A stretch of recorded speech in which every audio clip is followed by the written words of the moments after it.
Hi, this is Brett Ingram, entrepreneur and award-winning product creator, and today I want to share with you how to write emails that make sales.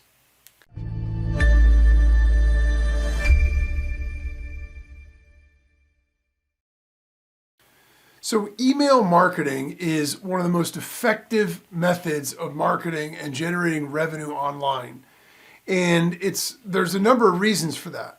But despite the fact that sort of everything has moved to newer and more exciting, marketing methods with social media and all this interactivity and stuff like that, good old-fashioned email marketing, that's simple, writing an email, sending it out each day, is actually still one of the most effective and profitable ways to make money online and to grow revenue for your business. And there's a number of reasons for that. One is that it's very repeatable. So unlike an ad where you run the ad and then you pay every time it's seen, or as soon as it stops running, basically that's it. You have to pay for it each and every time you want it to display. With email and email marketing, while there's a small fee that you have to pay for the email marketing service if you're using, an autoresponder or whatever, it's typically a monthly fee that you only pay once a month no matter how many emails you send. Or maybe it's prorated, but it's a very small amount in terms of the cost for the return on investment. So it gives you a very high return on investment. It's very profitable. And you can send over and over and over again. And what's beautiful about it is you can send daily, depending on the tolerance for your list. Sometimes you can send multiple times a day. And so if each one of those emails has an offer in it with an opportunity for people to buy, all of those are opportunities for sale. And that's far more powerful than anything else. And the other thing about it is that not only can you make money with it every single day, and it's highly repeatable, but the other thing about it that's beautiful is that you're dealing with a targeted audience. When you start running ads, your ads are going to be going to, just sort of the random audience out there, even if it's something where you're picking behavioral things or whatever else. If they don't know you and they don't have any relationship with you, it's still cold marketing. And even with SEO, you need to build that and get people to a point where they know you before they start to take any action. And so the beautiful thing about building an email list and using email marketing is you're dealing with a targeted audience. So the open rates, the click rates, the conversion rates, the sales rates are all going to be high, which is really nice. And it's ultimately very low cost.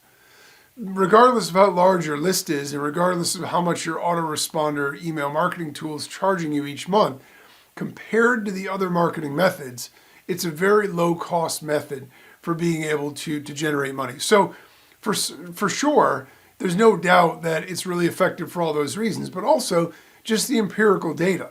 The fact of the matter is, if you look at any of the studies, if you look at any of the data about email marketing and its effectiveness, you'll find that indeed, lots of people are using email marketing because it flat out works and it's profitable. They used to estimate it was something like $1 per month per lead on your list. And so if you had a list of 10,000 subscribers, then you could make $10,000 a month in profit or sales for that given list. That's pretty good when you consider it's every single month. And so if you can build a list, then you can profit from that list very, very easily. Now that said, obviously what I want to share on this particular episode is I want to talk about how to write emails that actually sell. But I think it's important to have a little bit more background. Another thing is about the leads themselves in your list. Not all leads and lists are equal. So if you're thinking, well, wow, this sounds very lucrative. It sounds like something I definitely want a list, but I don't really have one. I see online services where I can buy a list or rent a list. That's not the same thing. Okay, the conversion rates, the sales rates, the click-through rates on any bought list or rented list, first of all, you risk tarnishing your brand name or your company name or your products if you start sending to unqualified leads. The other thing is, I can tell you up front, the likelihood that it's going to be successful is very low. And then, I've seen people do that and they wanted the shortcut. So they bought a list or they rented a list, and then they went and sent their emails out to it, and then it didn't sell, and they said, well, email marketing is dead. Email marketing doesn't work. Nothing could be further from the truth. I've been doing email marketing now for the better part of 15 years. I've been doing it consistently every single day for 15 years. And I can tell you that it's been my number one revenue source over the course of 15 years, bar none, especially in terms of profitability. And I create and launch lots of products. I have a lot of other things going, so that says something.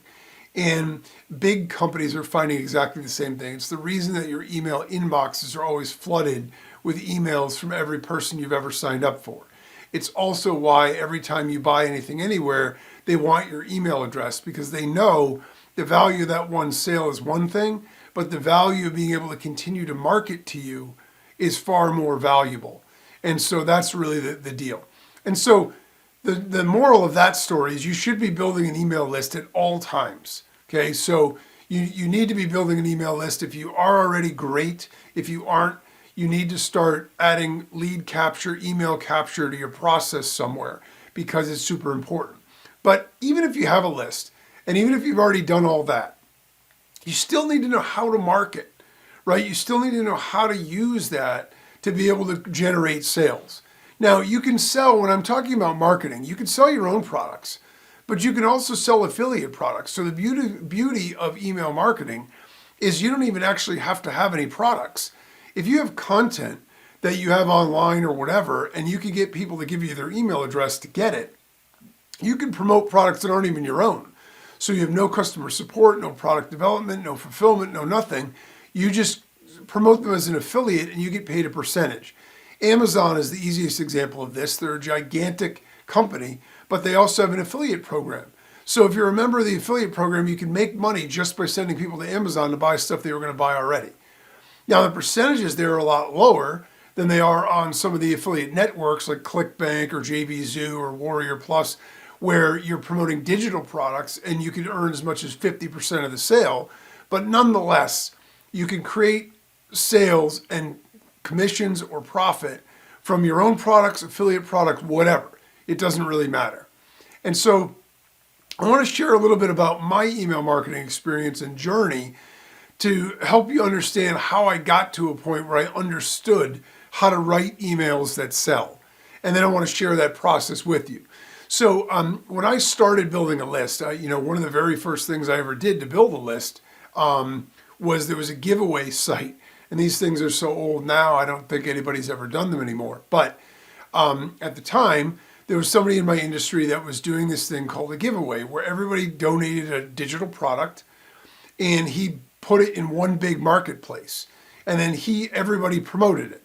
And when anybody came into the site to get those free products, they got added to your list. So you were able to build an email list. Now, these were prospects. They weren't really buyers because they didn't pay any money to get it. But nonetheless, it was still better than nothing. And that's how I started initially building a list. And then I started doing it with my own products. I've gotten to a point now where my entire list is all buyers. So they're all people that have bought one or more of my digital products. And that's a great place to be. And that's the place that is the most desirable to get if they're existing customers. That's the highest level list you can have. But even a prospect list is valuable because if they're interested, there's a chance they're going to buy something, even if they didn't already. Conversion rates will be a little bit lower, but whatever. So throughout my years of email marketing, I basically tried a lot of different things. I read a lot of different things. I tried a lot of different things. And so when I started, in terms of building a list, I started off with using, free things to give away to get people to join my list. And I've done all that kind of stuff. And then I eventually got to a point where I started selling digital products where they were low enough price on the front end to get a lot of buyers into the funnel. And then those buyers became my big list. And so that was what I found to be the most effective way to build a list. But in addition to that, I tried a lot of different marketing attempts with the list itself. So I wanted to figure out what is the optimal way to generate revenue for my list and provide them with the maximum amount of value. I mean, these are my customers, these are my prospects. I want them to be happy that they're on my list, but I also want to be able to benefit from that. I mean, it's like any business, you still want to be able to benefit. And so I wanted to set up a win-win. So I tried various different things.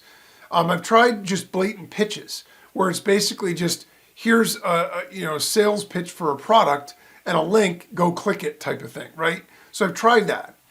I also tried things called a warm-up sequence, which is basically where when somebody first joins your list, they don't get any real hard marketing emails. What they get is sort of an introductory sequence of emails, maybe 2, 3, 4, 5, 6, 7 emails that basically introduce you to them and get them cozy and comfortable with your brand and who you are and all that kind of stuff.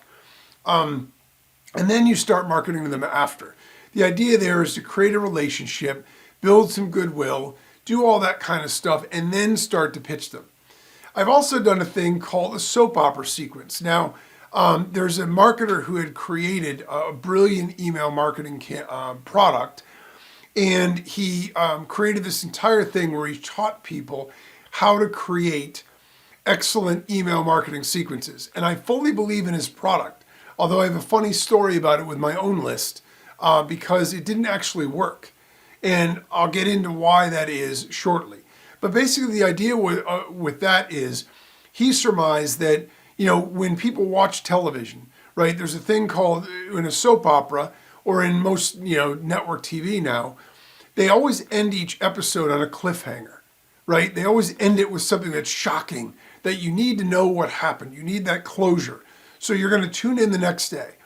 Email marketing sequence is similar. The soap opera sequence basically means at the end of your email, you leave them wanting more.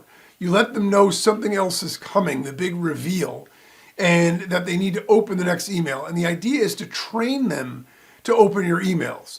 In a day and age where we're overwhelmed by too much marketing and too many emails in our inboxes, the idea that you would be able to get people excited for your next email is a brilliant idea, right? And it's excellent. Then I also tried a no pitch sequence, where what I did was for 30 days, I tried a 7-day, a 15-day, and even a 30-day, where I created all these really complex emails with great content, where all I did was give free content.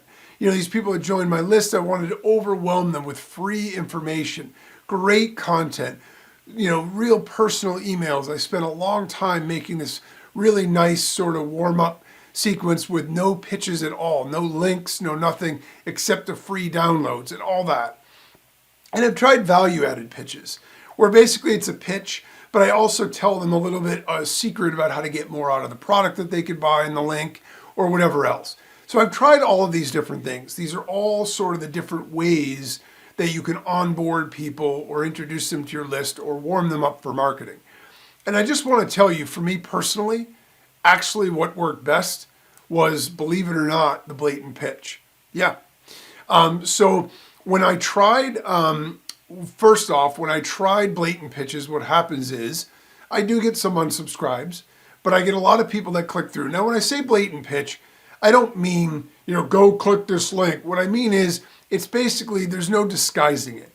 It's just basically like a headline that tells them about some kind of product that they can buy, or some kind of benefit that they can get. When they open it, it's basically just some bullet points, or a little bit of text about a particular product and how they can benefit by buying it, and then a link to go buy it. That's basically it, right? When I tried the thing where all I did was provide tons of content, here's the irony. What I found was, when I actually started to pitch a couple of weeks later, I had spent all this time giving free value, I got angry emails in response. People were angry. They were angry that I would pitch them because I had given them all this free content. I had basically trained them to believe that everything about my list was just going to be free content. So the minute that I sent any link at all, they were offended, they were upset, they started to unsubscribe. It absolutely bombed. And by the way, I know someone else that happened for as well.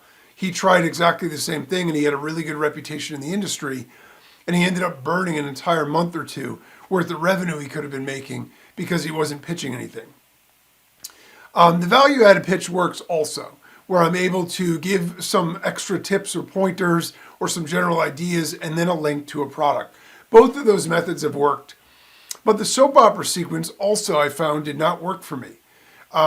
People just weren't really that interested, and I would say it was me, but I tested a variety of different ones and I went back over it and the sequence was good. What I determined is it's not actually that the systems or the processes I tried to use didn't work, because there are people out there right now using no pitch, soap opera sequence, warm-up sequences, all that very, very effectively. So it absolutely does work, yet for me it didn't. And what I determined is it's because of the audience, and it's different for everyone. So depending on your audience, what is going to work for them is going to be different. So here are the keys to successful email marketing, and then I'm going to share with you exactly how to write emails that sell. The first is you do have to get to know your audience so you can maximize the value that you give to them for the emails that you send, and in turn, maximize the money that you make, right? You want it to be a win-win. You want people to open your emails and you want them to be happy to read what you have to say, but you also want them to click on the links and buy. And the only way to figure that out is to get to know the audience. And the only way to get to know your audience is to test. So what you need to determine is, what do they respond to? What do they ignore? What do they take action on? And what do they unsubscribe, spam, or dislike? So, there'll be emails that you'll send where the open rate's really low or the click rate's really low. There'll be ones where it's really high. There'll be ones where you'll get responses where people will email you back. You'll get some that you send where you'll get a higher number of unsubscribes or spam complaints or dislike or whatever. And the thing of it is, the only way to know this is to test everything and to monitor the results. And it doesn't take, ingenious analytics or any kind of sophisticated software to do this. All I do is monitor my open and click rates and my unsubscribe rates for every mail that I send. And what happens is over time, you end up getting very good data because you see what kinds of emails work the best and what don't. And so you need to test for your audience. Maybe a warm-up sequence is the right thing, or a no-pitch sequence is the right thing, or a soap opera sequence is the right thing. For me, that didn't work. So what you want to do, you also want to track your headlines. Certain headlines are going to generate better results. And the result of the headline, by the way, is the open rate. The only thing a headline controls is your open rate, because the headline determines whether or not someone opens that email. If they open it, the headline was good. If they don't, then it wasn't. And every time I have good headlines that get really good open rates, I track all those. I chart those and I reuse them. And I reuse ones like them. You want to test short versus long copy. So I tried long emails with good descriptions and, real warm and friendly like banter and stuff. And it didn't really work for my list. For some lists it does. I've tried short copy where it's mostly like bullets, paragraphs, very short sentences. And that works really well for me. You want to test that. You want to test tell-all versus curiosity. So in some you can reveal everything and then put the link and see if they click through, versus making it a little bit more mysterious where they have to click to get the answer. Some of those in both ways work really well for me. You want to test your calls to action. So when you put a call to action, don't be afraid to say, click this link now, or whatever it is. And you want to test images versus text. Most people will tell you, you want this beautifully crafted email with, brilliant colors and a headline. I'll be honest, for me, plain text works the best. It ends up in spam a lot less. I get a lot more opens, a lot more clicks. I've tried banners, I've tried images, I've tried a nice like newsletter type layout. It doesn't work for me in my business. It might work for you. So you want to test images versus text and track the open rates and the click rates for all these different things. You also want to test the types of offers. Sometimes everything might be brilliant, but if what you're trying to market to people they're not interested in, they aren't going to open or click it. Now, the only way to get this information is to test a number of things. You aren't going to figure that out with one email. But over time, you start to get a really clear picture and a great sense of what works. So you can optimize your email marketing to only send the right kinds of emails with the right kinds of offers. Now that we know the keys to successful email marketing, how do we actually write the messages, right? This is where the rubber meets the road. Well, the process I follow that I've found works really well for me is the first thing I do is I look at the target offer web page or URL that they're going to land on after they click. So if there's an offer page and I'm trying to get them to buy an affiliate product, I go to that sales page that they're going to be hitting when they click my affiliate link, and I look at it. And what I want to determine is, what is the top benefit that that product is going to offer? What's the top value to the customer that they're going to get by buying it? I also want to look at the language that they use in the headline, in the top section, because I'm going to mimic that. You know, the more congruent your email is with where they end up when they click it, the better your results are going to be. So if they use certain words in the headline or in the top section of the page, try to repeat those in your own email. And once I determine the top value, the headline is a really big clue to that. Whatever the headline is on that web page, a lot of times is going to share with you what the big clue is, because that's how you make a sales page that works, is put a headline that offers the big benefit or value right up front.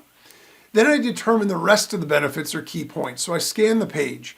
I look for, sometimes they have bullets that'll list out all the benefits that somebody gets by buying. Sometimes you have to comb through it a little bit more, but this whole process takes me maybe 10 minutes. I don't spend a lot of time. I'm looking for all the key points. I want the one big grabber for the main benefit headline, and then I want the rest of the little guys that I think are also beneficial. And then what I do is I write a headline.